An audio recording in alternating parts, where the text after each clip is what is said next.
Clara had always started her mornings before the sun fully touched the rooftops of the neighborhood. The big house she worked in stood quiet at first, like a sleeping giant, and she often felt as though her presence moved silently between its walls.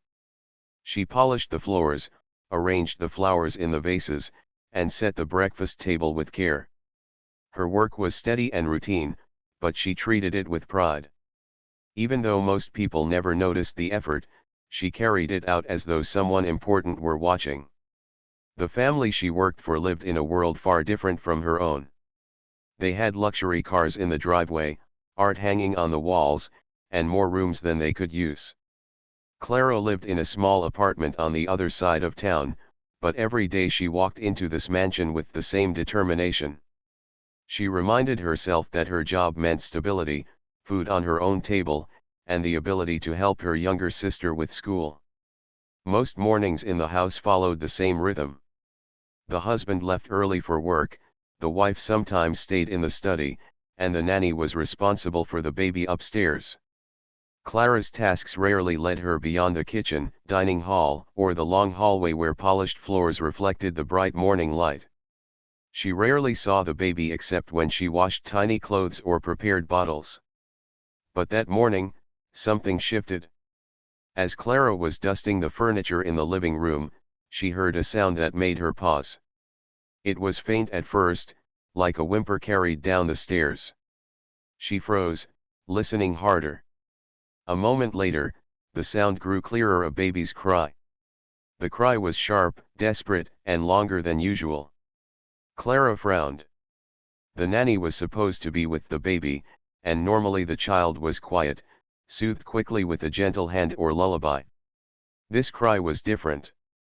It was full of distress, echoing through the high ceilings of the house. Clara placed her cloth on the table and stood still. She told herself it was not her place to interfere. She had been given strict instructions to stay in her areas of duty.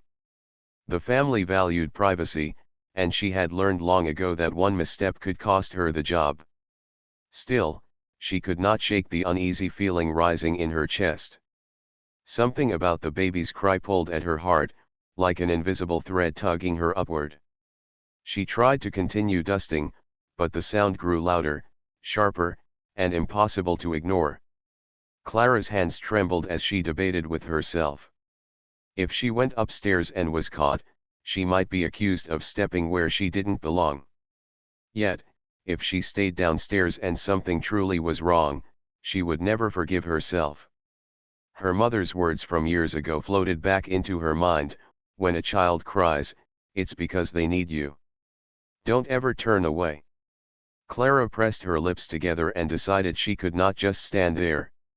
Slowly, she made her way to the staircase. The polished steps creaked under her careful feet as she climbed, her heart racing with every sound. The upstairs hallway was quiet except for the piercing cry that came from the nursery at the far end. Clara's stomach knotted as she walked toward the door. She hesitated before reaching for the handle. For a moment, she considered turning back. But then the baby's cry broke again, high-pitched and heartbreaking, and Clara's decision became clear. She pushed the door open gently and stepped inside. The room smelled faintly of milk and baby powder. Morning light streamed through the curtains, painting the crib in a soft glow. Clara's eyes went straight to the small child, whose face was red from crying, tiny arms flailing helplessly. Her heart softened instantly. She rushed forward, whispering gentle words, though she knew the baby couldn't understand them. But then her eyes moved beyond the crib, and she froze. There, in a chair near the window, slumped the nanny. Her head tilted back, her mouth slightly open, and her breathing deep and careless.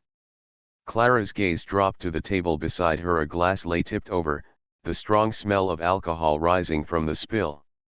Clara's breath caught. This was not what she had expected to find. Her hands shook as she leaned over the crib, trying to soothe the baby. She gently lifted the child into her arms, rocking back and forth, whispering softly until the cries softened. She could feel the baby's small body trembling against her chest. She pressed her cheek against the child's head, trying to offer warmth and comfort. As Clara swayed with the baby, she noticed something else. On the little arm of the child, just above the wrist, was a faint mark. It looked like a bruise, dark against the soft skin. Clara's stomach twisted. She gently checked the child's other arm and noticed another mark near the elbow. Her eyes grew wide with horror. She wanted to scream, but she forced herself to stay calm. Her heart pounded so loudly she thought it might wake the nanny. Every instinct in her told her that something terrible was happening here. She looked down at the innocent face of the baby, whose eyes were still wet with tears, and she felt a rush of both sorrow and determination. Clara's mind raced. What should she do? If she left the room quietly, the baby might continue to suffer. If she confronted the nanny, there would be conflict. And if she told the family, would they even believe her? Memories of past jobs returned, where workers like her had been dismissed for speaking up. She feared that the wealthy parents would defend the nanny and accuse her instead. But as she held the baby close, she knew she couldn't let fear decide her actions. She had heard the cry. She had seen the marks. She had smelled the alcohol. No matter the risk, she had to do something. The thought of leaving the baby in this state made her blood run cold. She rocked the baby until the cries softened into little whimpers. The tiny hand clutched the fabric of her dress, as though holding on for safety. Clara whispered, "Don't worry, little one. I'm here." Tears filled her eyes as she realized that the child trusted her in this moment more than anyone else. Slowly, Clara placed the baby back in the crib, making sure the blanket was tucked in softly. She glanced at the nanny again, still asleep, unaware of the world. Clara clenched her fists, anger simmering inside her, but she knew this was not the time to act without thought. She needed a plan, something that would protect the baby and ensure the truth was seen. As she stood in that nursery, the weight of what she had discovered pressed heavily on her shoulders. The ordinary morning had turned into something unforgettable, something that would change her role in the family forever. Clara walked out of the nursery quietly, her mind racing faster than her footsteps. She did not know what would happen next, but one thing was clear in her heart: she could not ignore what she had just seen. Clara could hardly focus on her tasks after leaving the nursery. Her hands moved automatically as she wiped the counters and arranged the cutlery, but her mind kept returning to the image of the crying baby and the faint bruises on those tiny arms. Every sound in the house made her jump, every creak of the floorboard made her wonder if someone had discovered she had been upstairs. She knew she had to tread carefully, yet the picture of the helpless child haunted her every second. The morning passed slowly. Clara forced herself to act normal, but her heart pounded each time she thought of the nanny. She kept hearing the sound of the baby's desperate cry in her ears, like a bell that refused to stop ringing. It wasn't just noise, it was a call for help. And now Clara had to decide how to answer it. After lunch, Clara was cleaning the hallway when she noticed the nanny coming down the stairs. The woman looked tired, her hair slightly messy, her eyes heavy as if she had barely woken up. She carried herself with the same air of authority she always had, but to Clara, the sight of her now was different. She couldn't forget the spilled glass and the smell of alcohol in the nursery. Clara's heart pounded as the nanny passed her. For a moment, their eyes met. Clara looked away quickly, afraid her expression might reveal what she knew. The nanny said nothing, only adjusted her blouse and walked into the kitchen. Clara's hands trembled on the rag she was holding. 1,000 thoughts ran through her head. Should she confront the nanny now? Should she wait? Should she tell the parents? Her fear was not just for herself. She knew how easily her words could be dismissed. People often thought a maid's job was only to clean, not to speak. She had seen it happen before: maids replaced without notice, accused of making up stories, their voices lost in houses too big for their own truth. Clara knew that if she made a mistake, she could lose her job, her income, and the small security she had built. But what about the baby? Could she look away and pretend nothing had happened? Later that afternoon, the house grew quieter. The parents had gone out for a business lunch, leaving the nanny in charge. Clara used the moment to gather her courage. She decided she couldn't stay silent anymore. With her hands still shaking, she walked slowly toward the nursery again. The door was closed, but she could hear soft music playing inside. She knocked once, then pushed the door open without waiting for a response. Inside, the baby was lying in the crib again, awake but not crying this time. The nanny sat on the chair near the window, holding her phone. She looked up sharply when Clara entered. "What are you doing here?" she asked, her voice tense. Clara swallowed hard. "I heard the baby crying earlier, this morning. I came to check." The nanny's eyes narrowed. "It's not your place to check. You have your work downstairs." Clara hesitated but then found her voice. "I saw the baby. There were bruises. And I smelled alcohol. You were asleep." Her words came out quietly but firmly. The nanny's face changed instantly. Her lips pressed into a thin line, and anger flashed in her eyes. She stood up slowly, walking toward Clara. "You listen to me," she said in a low voice. "Don't you dare say such things again. If you tell anyone, they won't believe you. You're just the maid. Do you understand? People like you can be replaced easily. One word, and you'll be out of here tomorrow." Clara's breath caught in her throat. Fear clawed at her, but she forced herself not to step back. She looked at the baby again, then back at the nanny. "I can't ignore what I saw," she whispered. The nanny leaned closer, her tone sharp. "No one will believe you. You think the family will choose your word over mine? I've been here for years. They trust me.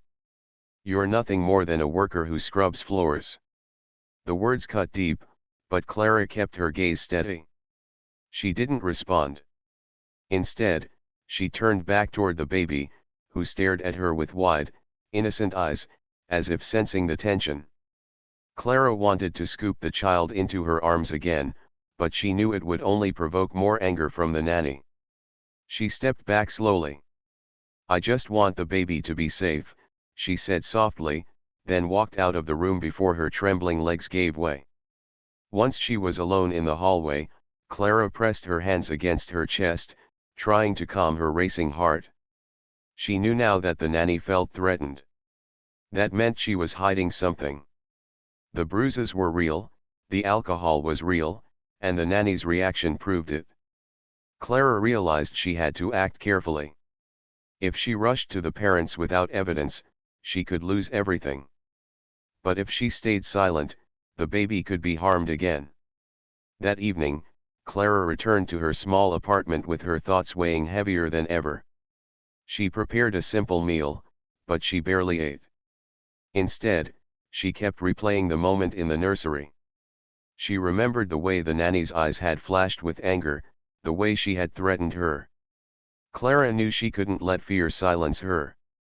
The baby had no voice, no way to protect itself. Someone had to speak. Clara decided she needed proof. The parents needed to see what she had seen, something undeniable. She thought of her phone, old and simple, but with a camera that still worked. The next time she saw bruises, she would take a photo. The thought scared her. If the nanny caught her, she might lose her job on the spot. But Clara felt there was no other choice.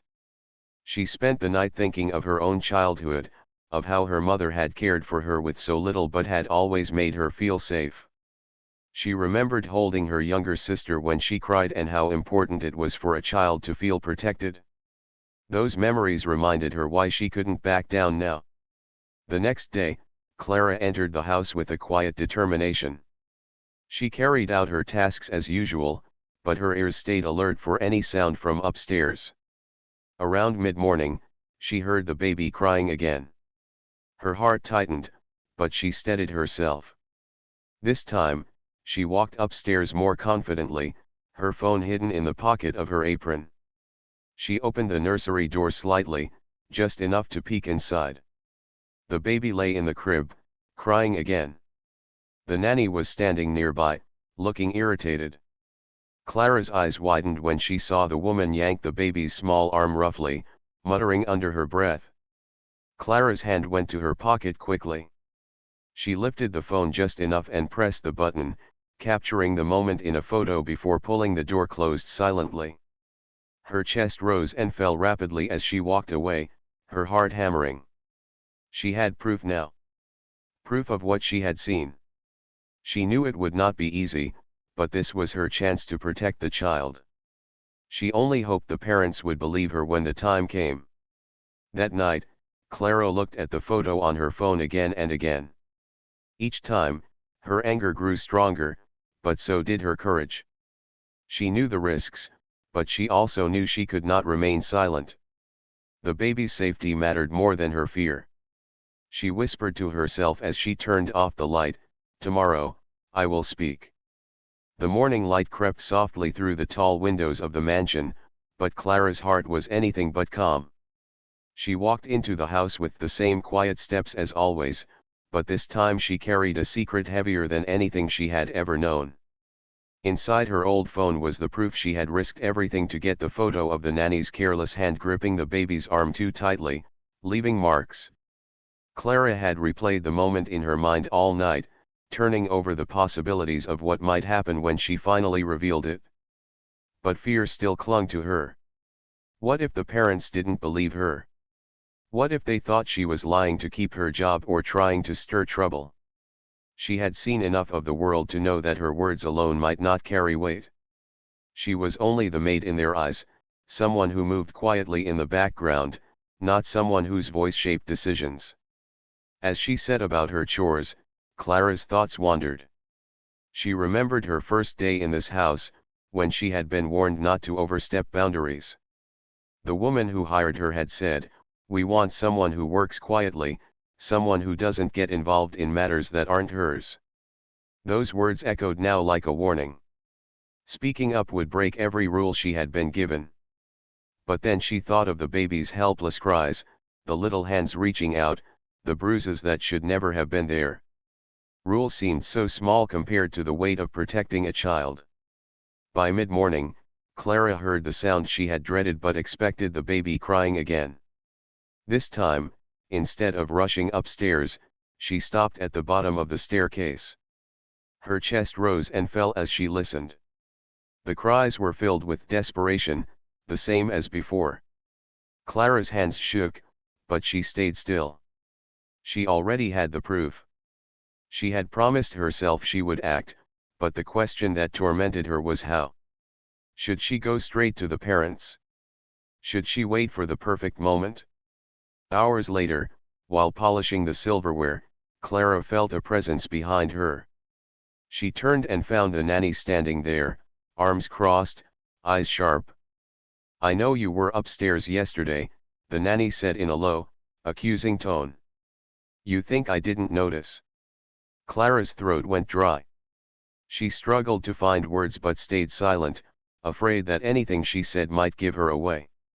The nanny leaned closer. "Don't get smart with me. This is not your concern. Keep your nose out of things that don't belong to you, or I'll make sure you regret it." The threat stung, but Clara refused to show fear.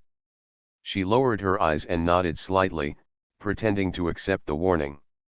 Inside, though, her determination grew stronger. If the nanny already suspected her, then time was running out. Waiting too long could mean more harm to the child. That evening, after the family returned from a dinner event, Clara lingered longer than usual in the kitchen, waiting for her chance. She could hear the parents talking in the living room, their voices carrying through the halls. They sounded tired but relaxed, unaware of the storm that was building just upstairs. Clara wiped her hands nervously on her apron, her phone hidden inside the pocket. She knew this was the moment she had to act. Taking a deep breath, Clara walked into the living room. The parents looked up in surprise. It was rare for her to interrupt them. The father lowered his newspaper, and the mother tilted her head curiously. "Is something wrong, Clara?" the mother asked. Clara's hands trembled, but she forced herself to speak. "Ma'am, sir. I need to tell you something important. It's about the baby." Their expressions changed instantly. Concern flickered in their eyes. "What about the baby?" the father asked, his voice sharper now. Clara swallowed hard. "Yesterday. I heard the baby crying, and I went upstairs. The nanny was asleep. There was a glass spilled near her, and I smelled alcohol. The baby had bruises on the arms." Her voice shook as she spoke, but she pressed on, her eyes pleading for them to believe.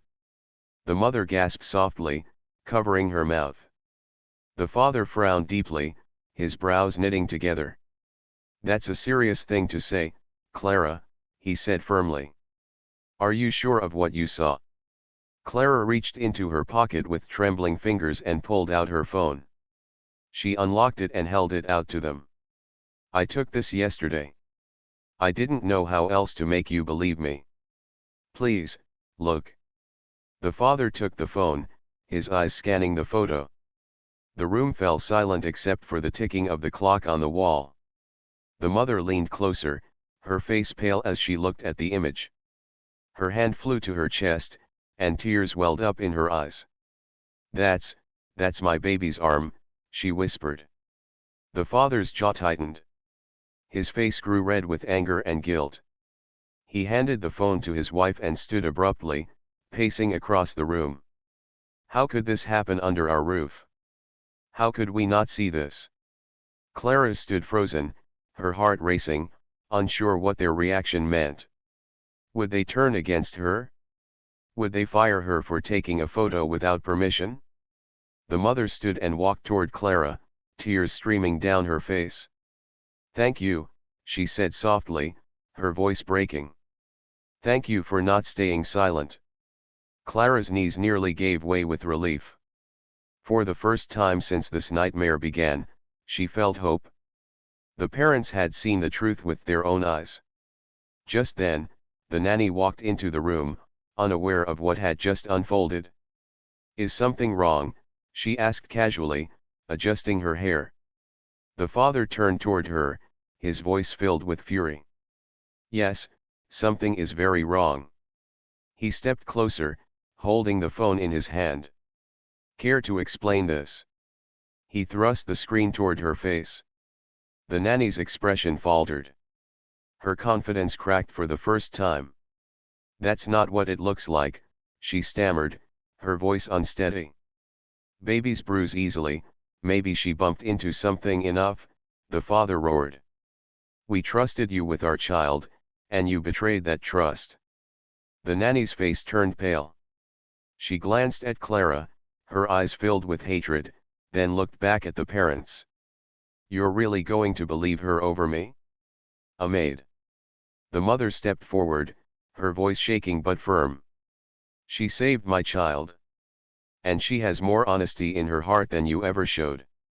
The nanny's shoulders slumped. Realizing there was no escape, she muttered something under her breath and stormed out of the room. The sound of the door slamming echoed through the house. Clara stood in silence, her heart still pounding. She couldn't believe what had just happened. The parents turned back to her, their expressions filled with gratitude and regret. "We owe you an apology, Clara," the father said quietly. "We should have noticed something was wrong. We should have been paying more attention." The mother nodded, tears still rolling down her cheeks. She stepped closer and took Clara's hands in hers. "You protected my baby when no one else did. I can never thank you enough." Clara's eyes filled with tears, but she managed a small smile. "I just did what I had to do," she whispered. That night, as she lay in her small apartment, Clara felt an overwhelming mixture of relief and exhaustion. The hardest part was over, but the journey was not yet finished. The parents had seen the truth, but justice had to be done. The nanny could not simply walk away after what she had done. Clara knew the days ahead would bring more challenges, but she also knew she had crossed the hardest bridge. She had found her voice and been heard. The house felt heavier that evening after the nanny stormed out. The echoes of the slammed door lingered in the halls, and for a long moment, no one spoke. Clara stood still, her hands clasped tightly in front of her apron, unsure if she should stay or leave. The parents stood near the fireplace, holding the phone with the photograph, their faces pale with both anger and heartbreak. The baby's soft cry from upstairs broke the silence, a reminder of the innocence at the center of everything. The mother rushed up the stairs to hold her child, while the father remained in the living room with Clara. He paced back and forth, running his hand through his hair, his jaw tight. Clara lowered her eyes, afraid he might still turn his frustration toward her. But when he finally stopped, he looked at her with a mixture of gratitude and sorrow. "You've opened our eyes," he said quietly. "And we can never repay you for that. But now, we must make sure this never happens again." Clara nodded, though her throat felt tight. She whispered, "The baby needs to be safe, sir. That's all I wanted." A moment later, the mother came back down, cradling the baby in her arms. Tears streaked her face, but there was strength in her voice. "We have to report this," she said firmly. "It's not enough to fire her. She can't go and do this to another child." The father agreed. He picked up his phone, dialed a number, and began speaking with urgency. Clara stayed back, unsure whether she should remain, but the mother turned to her. "Clara, please sit. You've been through so much too." It was the first time in years that anyone in that house had invited her to sit in the living room like a guest.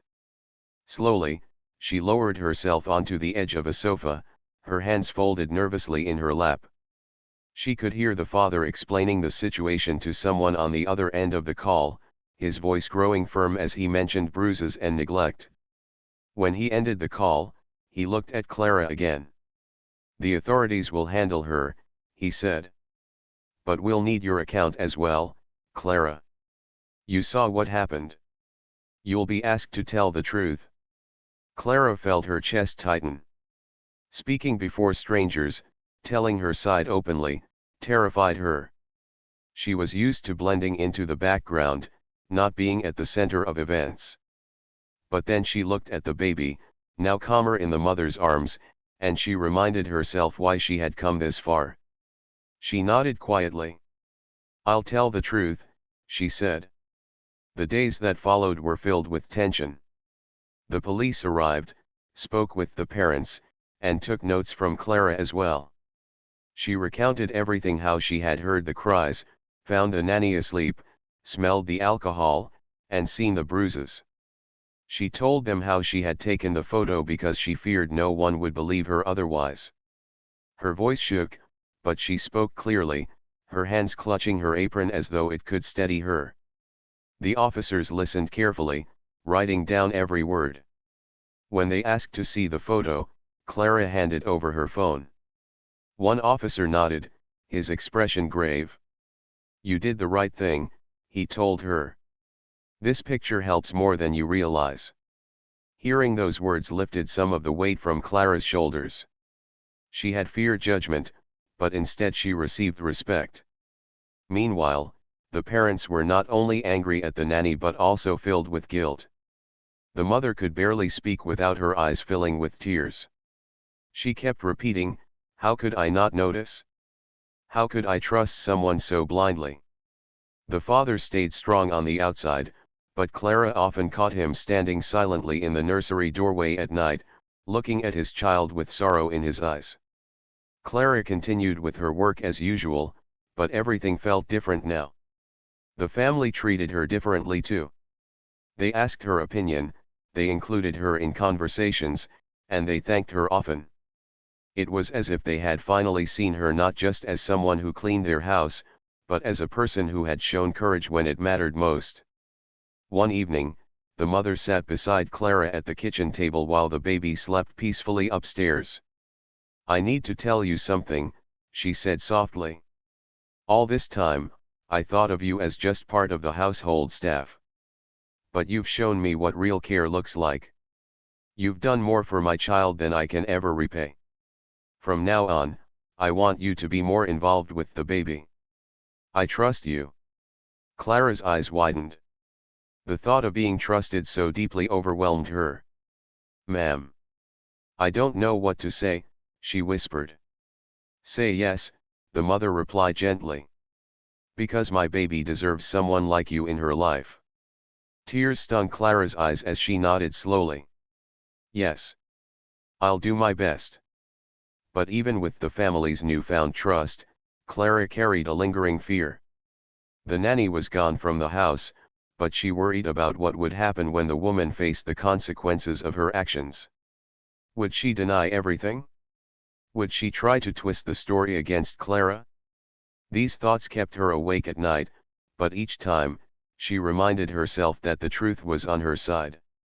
The confrontation had not been easy, but it had revealed something important not just about the nanny, but about Clara herself. She had always thought of herself as quiet, someone who lived in the shadows of others. Yet in the moment of greatest need, she had stepped forward. She had risked her job, her security, even her peace of mind, because she couldn't bear to leave an innocent child in danger. That knowledge gave her strength. The family soon arranged for a new caretaker, but this time, they were cautious. They asked Clara to sit with them during interviews, to share her observations, and to help decide who would be safe for the baby. It was an honor Clara never imagined she would receive. Each time she gave her opinion, the parents listened carefully, nodding with respect. One afternoon, as Clara was folding laundry, the father entered the room. He stood awkwardly for a moment before speaking. Clara, he said, I know we can't change the past, but I want you to know, from now on, this is not just a job for you. You're part of this home. Part of our family. Clara's eyes filled with tears at his words. She lowered her head humbly and whispered, Thank you, sir. That night, as she lay in bed, Clara thought of everything that had happened, the cries that first drew her upstairs, the sight that had horrified her, the fear of speaking up, and the courage it had taken to finally reveal the truth. She realized her life had changed in ways she hadn't expected. She was no longer invisible in the big house. She was someone trusted, someone whose voice mattered. But most of all, she thought of the baby. The tiny child who had clung to her dress that first day now smiled whenever she entered the room. The baby's trust was innocent and pure, a reminder that Clara had made the right choice no matter how hard it had been. The confrontation had been painful, but it had also opened a door. Clara had stepped through it with trembling feet, and on the other side, she found not only justice for the child but also respect for herself. And deep down, she knew the story was not yet finished.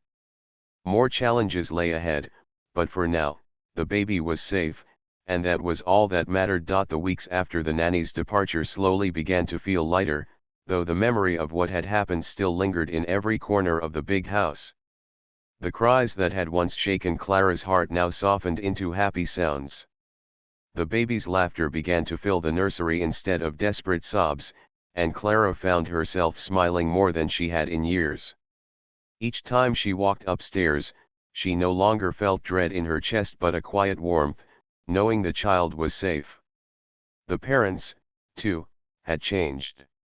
Where once they had moved past Clara without a second glance, now they greeted her each morning with gratitude in their eyes.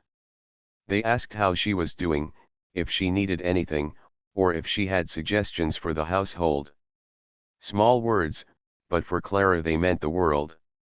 She had lived her life in the background, almost unseen, and now she felt like she finally mattered. One morning, as Clara was preparing breakfast, the mother came into the kitchen holding the baby. The little one reached out her tiny hands toward Clara, giggling. The mother smiled warmly and said, "She only does this with you. She feels safe with you." Clara took the baby into her arms, her heart swelling as the child pressed her face against her shoulder. "She's strong," Clara whispered, her voice filled with affection. "She will grow without fear now." The mother's eyes grew wet. "Because of you," she said softly. "You gave her that chance." That day, Clara realized how deeply her life had intertwined with this family's. She had not planned it, had never expected it, but somehow she had become more than just a maid.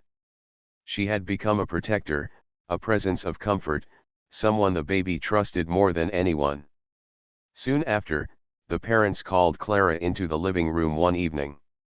The father cleared his throat, looking slightly uncomfortable but determined. "Clara," he began, "we've been talking about this for some time. We can't undo what happened, but we can make sure you know how much you mean to us. From now on, we want you to take on a new role not just as our maid, but as our child's caregiver. We want you to be the one who spends the most time with her, who guides her in her early years. You've proven that you care for her as if she were your own." Clara's mouth fell open in surprise. She looked from the father to the mother, unsure if she had heard correctly. "Me?" she asked softly. "You want me to care for her?" The mother nodded firmly. "Yes, Clara. There's no one else we trust more. You saw the truth when we were blind. You listened to her cries when we didn't. You protected her when we failed to notice. That's love. That's responsibility. And we want our child to grow up surrounded by people who truly care." Tears blurred Clara's vision. She pressed her hands to her chest, overwhelmed. "I don't know what to say," she whispered.